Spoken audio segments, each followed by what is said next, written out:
Pitch to Pro is the official podcast of USL Arkansas. This will be our platform to tell our story about the club and the special place that we call home, Northwest Arkansas. This is a journey. We want to bring you along for the ride. We'll share what's going on behind the curtain, help educate the community at large about soccer, our league, and give updates on the progress of the club along the way. Together, we'll explore and unpack our journey to professional soccer, the magic that is NWA, our community, and talk all things soccer from on the pitch to behind the scenes, telling the story of our club. Pitch to Pro podcast is proudly sponsored by podcastvideos.com.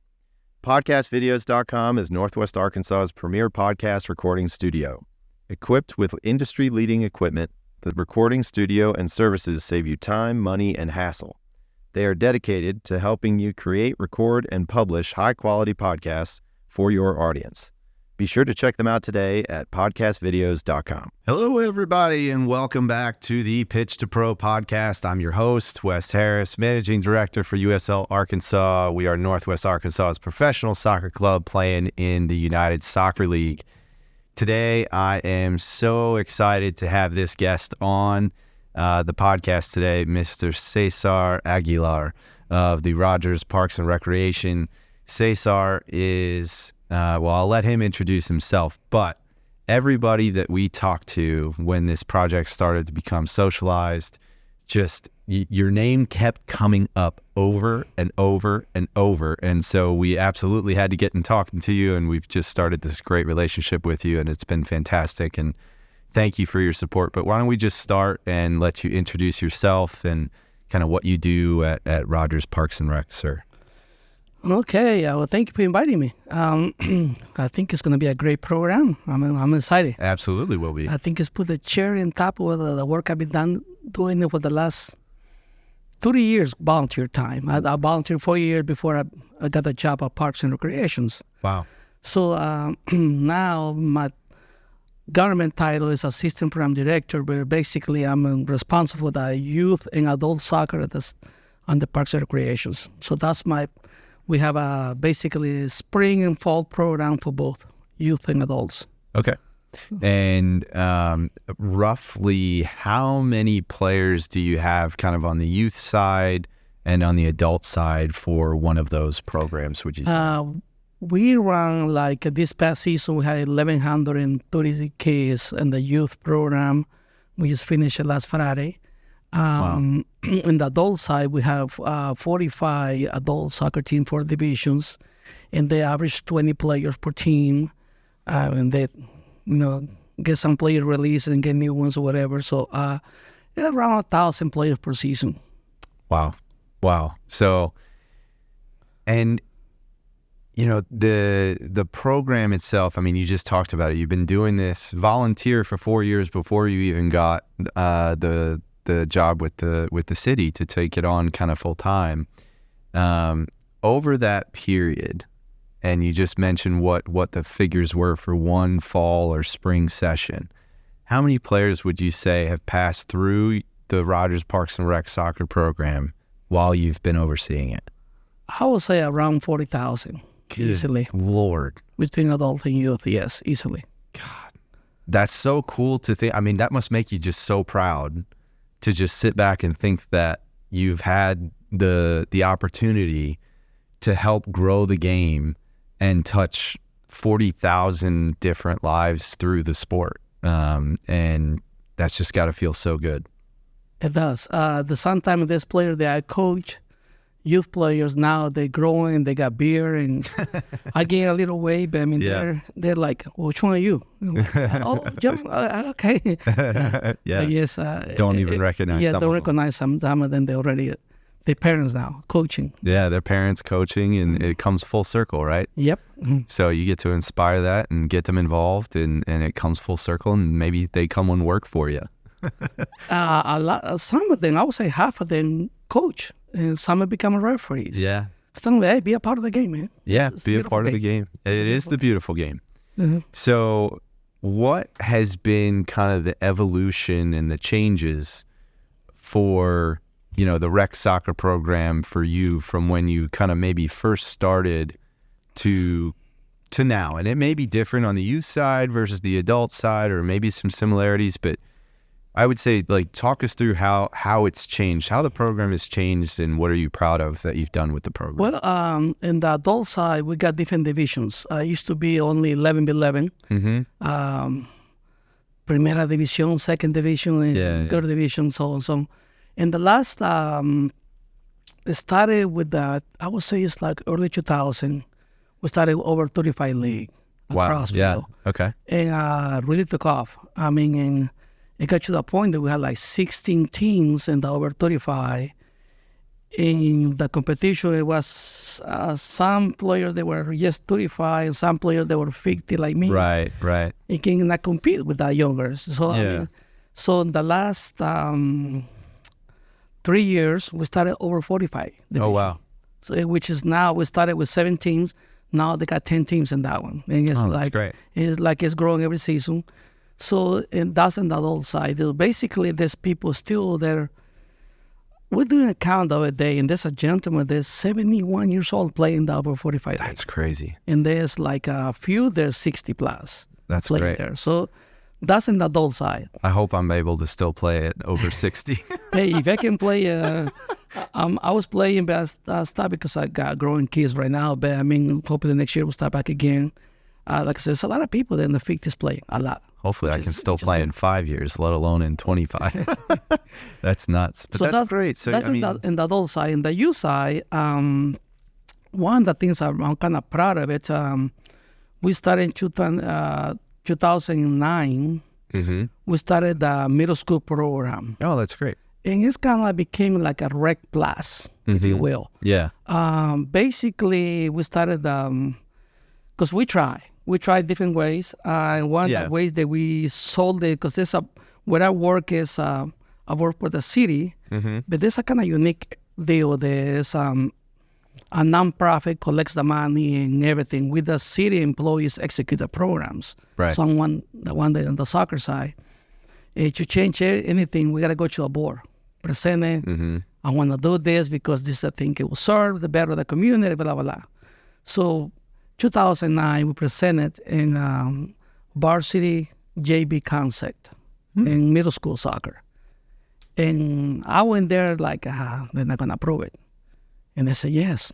Wow. So ever since before that, we used to have like 2 U14 boys, 1 U14 girls playing. And we played in Northwest Arkansas League. Oh boy, I mean, we started that. Now we have an average 180 boys participating in the 4 middle schools. Wow. And average 150 girls or plus. That's so good. So yeah, that's something that emphasize because we're still a rec program, right? But a rec plus at that level. Rec plus at that level. So yeah, that's something that I'm kind of proud of it that we're doing. I mean, it just sounds like you've been able to grow the game through your program in just an incredible way through different programming and different leagues. And I think it's great on the adult side. I think it helps increase your participation levels if you have options that meet people where they are on a competitive scale. So like you were saying, you started with the over 35, which is great. But then you've got people that like yourself, maybe they're out there at 50 or 50 plus that they still want to play, but look, I'm not keeping up with the 35-year-olds anymore. It's no different than the 35-year-olds playing with the 20-year-olds, right? Yep. So if you have and provide options with them that are a little bit more in line with their competitive stage, right? They're going to come and they're going to fill that spot and continue to build out your numbers. So I think that's been great that you've been able to prove that out. And then on the youth side as well, right? That Rec Plus is the same kind of a thing. Yeah. So that just kind of goes to show like it's there. The desire for the game is there. And it's having the avenue and the outlet and the places to play where people's competitive skill sets are at and giving people those opportunities, and it's gonna happen. They're gonna come, they're gonna fill, and your program's just a great example of that. So that's awesome. And like I said, I know I'm not gonna take just myself the credit. There's a lot of volunteers to this happen. And the city had really stepped up. I mean, the city saw the numbers and soccer players, youth and adults. So the city of Rogers, thanks to the mayor and councilman, they have vision. They have built better parks, better soccer fields, if you will. Because when we started, it's like still the old youth center called Foster Park. In those fields, that's all we had. Yeah.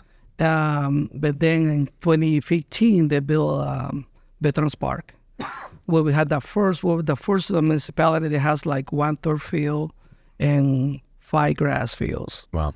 And then this year, we were lucky enough to open another park. We had 2 brand new turf fields with FIFA-approved turf and FIFA-approved padding, which is like big deal. Yeah, with Brown. With the only municipalities right now in the state of Arkansas that has 3 turf fields. And the turf, it makes a big deal with cancellations for rain. You know, rain, like, oh, we're going to cancel again. It does. It creates a lot of work. People make plans and all that. So that, I think, has helped the grow the numbers. And that's what I say. This USL team, I don't know what you're going to name it. Hopefully we're going through that right now. Yeah, hopefully soon. I think that's be the cherry on top of that cake, but we need it. I think there's a need in this area for a team like this. Yeah. And I think it'd be successful. There's there's passion for the sport. Oh, I mean, we got all different ages, and I just can't wait when you're gonna open and you're gonna have. I know. We're so excited too. I know that there's gonna be people are excited about it for a lot of different reasons, as are we, and just can't wait to get going. So it'll be here before we know it. I promise. So let's take a step back for a second. How did you come to Northwest Arkansas? How did you come to be here? I came to here because I'm from El Salvador originally. Okay. We had a civil war going on there in the 80s. I had an uncle that moved into Northwest Arkansas in Silent Spring, late 70s. Wow. And when he moved in before the whole civil war, but in the early 80s when the civil war got really serious in El Salvador, so I was growing in a small town like Gentry, the size. And basically, we were destroyed by the guerrillas, attacking, whatever. So my mom, I want you to go with your uncle. That way, I know you'll be alive. I won't see you for a long time, but I know you'll be alive. And that's how I came to Northwest Arkansas in 1985. 85, I came here, and when I came, Rogers, the city limit, it was like Dixon Road. That's what the city limit. And after that was country. And I came. I drink the water, and I'm here now. This is my hometown. And now you're here, and you're Rogers, Arkansas. Yeah, I tell people I'm from East Rogers. That's why I get my accent. That's good. Yeah, that's good. I love it. Oh, that's great. Well, that had to be hard to kind of leave your family and come. That's just something that so many of us just can't even fathom, and that's so.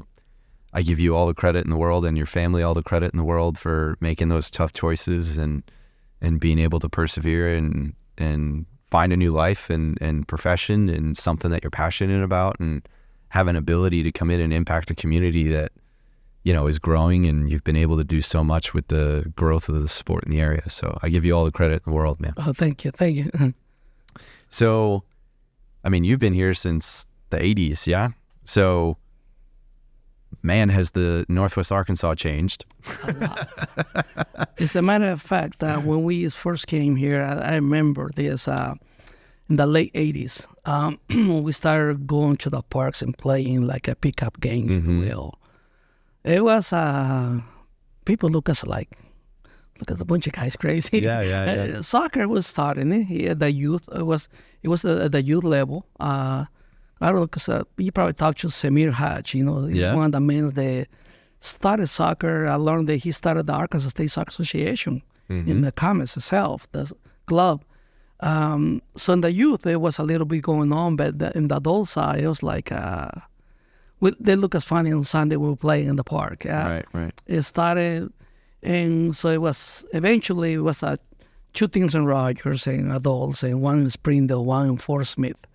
And we used to play like a 4-round deal, if you will, like once a month. We're like, hey, let's do it in Fort Smith, let's do it in Rogers.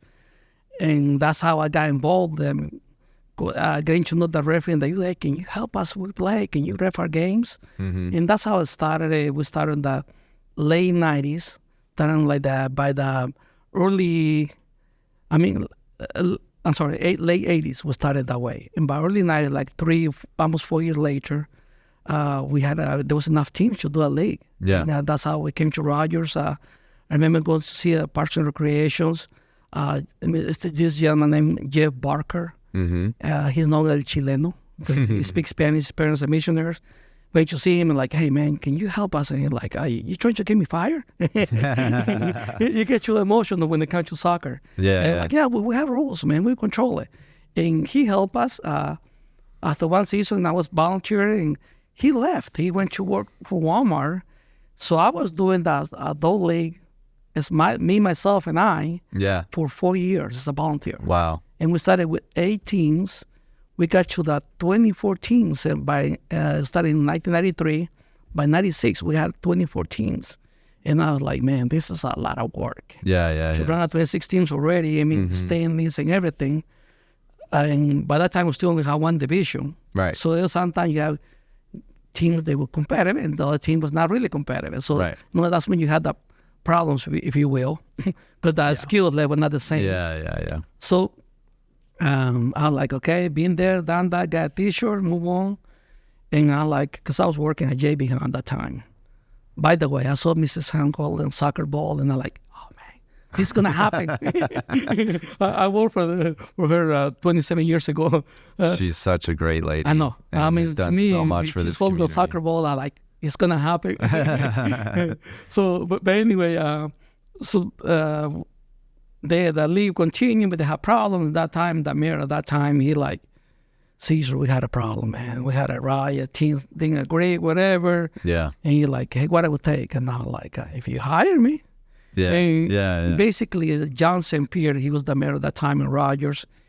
He basically went to city council, create a position for me to work on the Parks and Recreation, run the adult league, help with the youth. But now with the years, I'm stuck with both. But anyway, isn't that though? I mean, it's crazy how it always comes back to. I think it's just part of soccer culture around the world where it started from pickup, right? Think so. And that's where I think.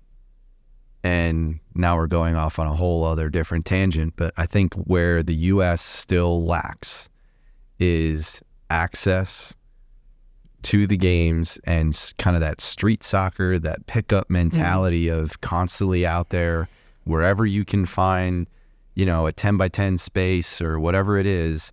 And so it's space, it's access, it's that pickup culture that just isn't quite there yet, all the way through the U.S. and kind of the youth structure. It's starting to, and it's starting to get there. You're starting to see some of these mini pitches get involved and placed into communities, and there's a lot of focus on access now because in the U.S. it's so expensive to play the game at a high level, and that removes and cuts you off from so much of your talent. So programs like yours are so critically important that help with allowing for others in the community that may not be able to afford that high level travel soccer to still be able to come up through those ranks and get exposed to good coaching and things like that. So I think, but it all the way back even to the start of your program, it started because you guys were getting together and playing pickup and then kind of grew from there. And wow, how's it grown, right? 40,000 players now over the course of the years. I mean, and that's what it takes. I'll say, to me, I tell people, like, I volunteer for years, and then they noticed that I was, good to the community, if you will, keeping people entertained, and holding accountable. That's what it's making a schedule, hold people accountable for it. And that's what it takes. Worldwide to the sport, that's how it functions. Because if you go to I see you wearing the. Liverpool. I like Liverpool. That's a team that I like for England. I follow Barcelona, my team that I follow. But then for England, it's Liverpool, the team that I want to go to the stadium and see the Beatles too. It's an incredible experience, let me tell you what. Well, but even if you go to the Liverpool level, they have volunteers in the games. I mean, people that are ushers, there's people they got passion for.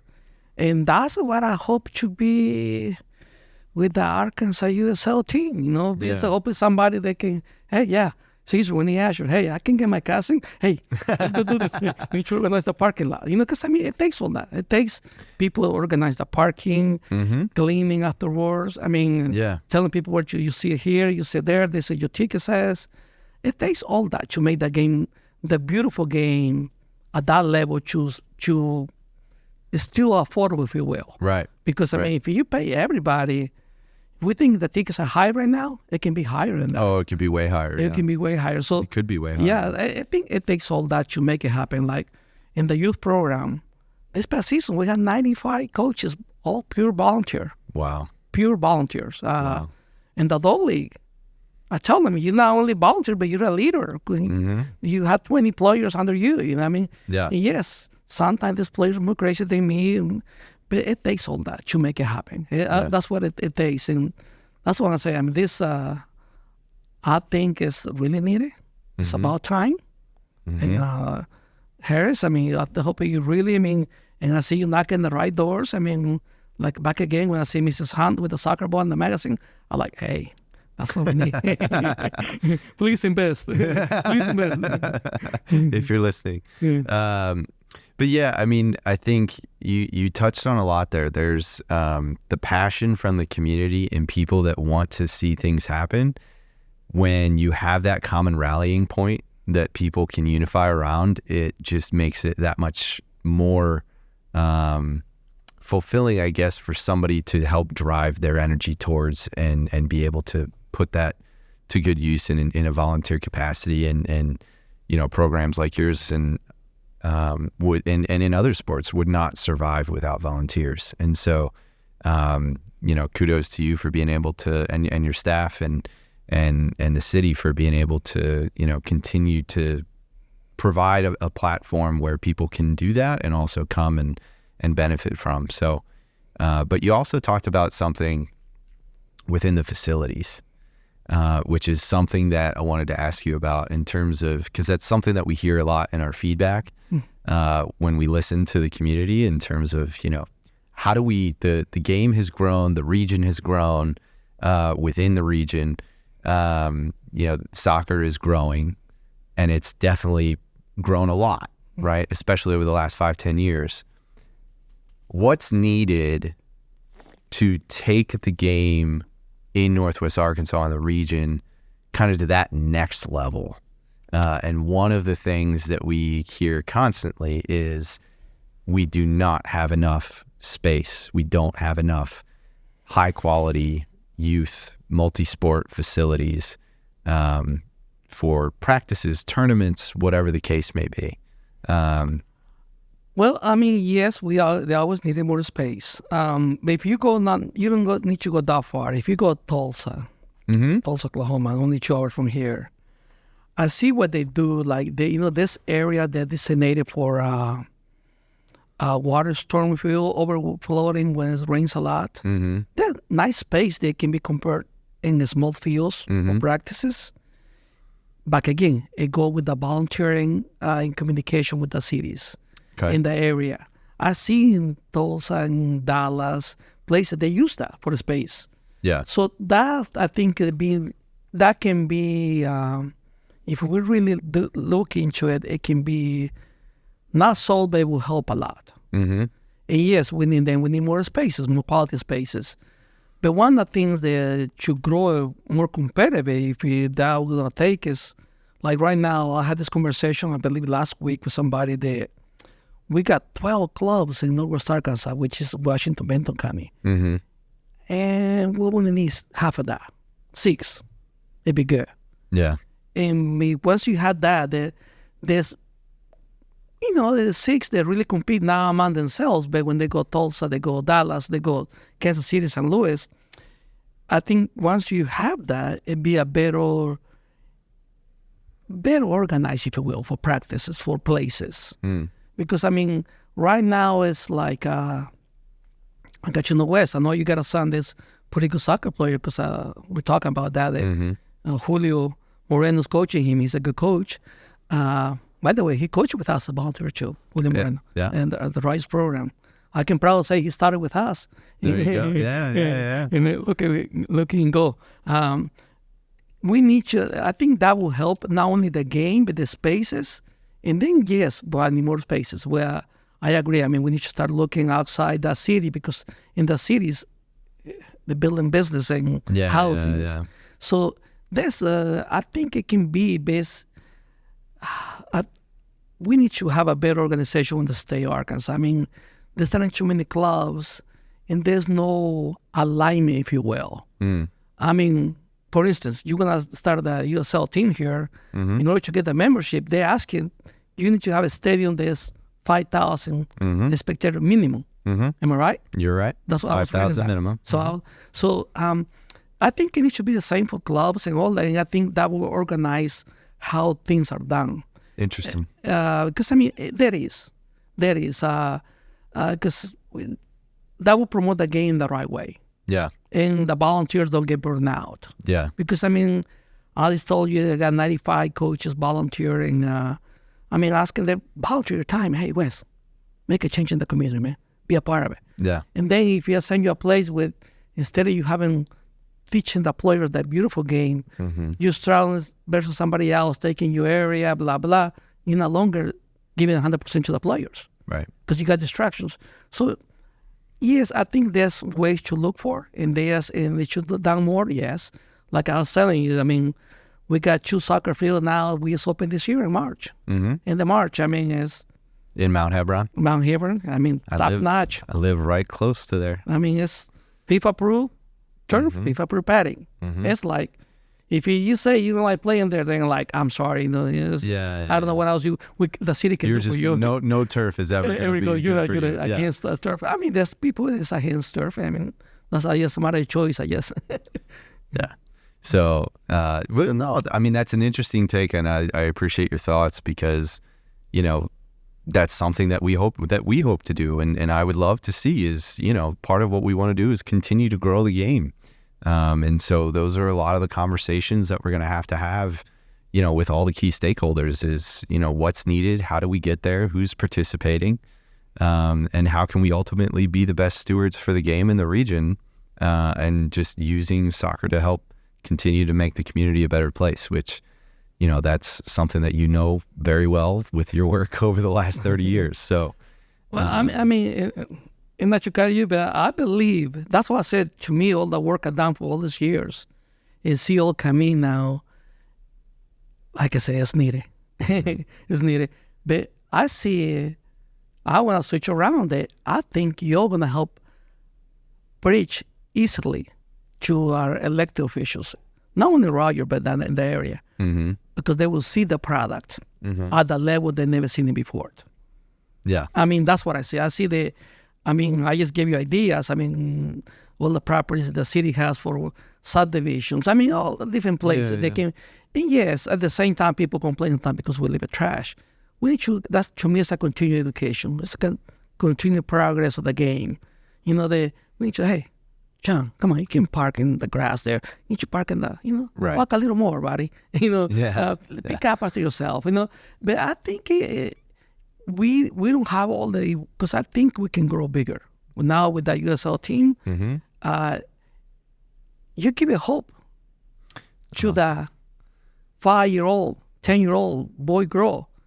Hey, if I like the game, I like how this feel, and I want to continue, I can make it there. Seeing it, so they see that's something that's why I say to me this is a cherry top of the cake, because now they see the cherry before we talk about the cake. Hey, there's a cherry on top of it, right? Yeah. So I see it that way around with that club, gonna help us educate more the area. That's a lot of what we are learning and happy to continue those conversations, but it's education about the game, it's education about how to use the game for good and make a positive difference in the community. And ultimately that's what we're about, right? And so that's what that's what we're going to see. That's what we're trying to do now from the get-go, from day one, and going to be a big part of who we are going forward. So, well, Mr. Cesar, thank you so much for joining us, man. And, just appreciate what you and your program has done. And, Northwest Arkansas is very, very lucky, and Rogers in particular, very, very lucky to have you, and just the work that you continue to do. And, to use Chris's, our co-founder, Chris Martinovich's words, who were from his coach, another coach, right? Mm-hmm. Manny Shellshed, if you love the game will love you back. And so hopefully you feel that as well, sir. And you've definitely given the game a lot. Well, so hopefully we can help Northwest Arkansas and be a part of what and how the game loves you back by bringing this club here. Well, I will say that I feel privileged. First of all, you invited me, share my story and how things were done.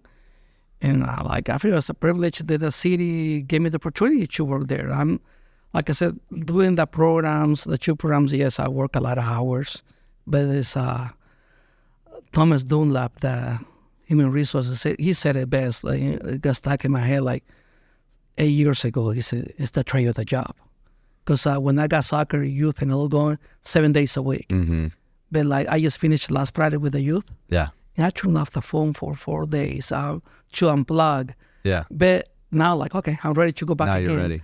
But at the end of the day, I think it's a privilege. I mean, for me, I feel like I didn't go to work. I went to do something that I like to do. Yeah. Yes, it's a challenge. I mean, there's nothing in life, I guess, is easy. Everything has challenging. But as long as you like, I think it can be done. But to me, at the end of the day, this is, I love the game. Yes, I feel like you say, and the Chris will say, and the game will love you back. I tell people, look, guys that coach younger age, now they're coaching, now they're refereeing. Mm-hmm. I said, there's some money in soccer, but you got to put in something, you get rewarded. Yeah. I said, you get your trip paid for. I said, that's how I look at it from the referee side. Hey, so I want to go see Barcelona. So I worked for 2 years refereeing, and I went to see. There you go. See? So, the game will love you back. The game will love you back. Well, Cesar, thank you so much for joining me, man, and can't wait to see more of the evolution and what you're doing with Rogers Parks and Rec. So thank you. Well, I feel the same way. I want to see the evolution of this team, man. Thank you. Thank you for what you're doing.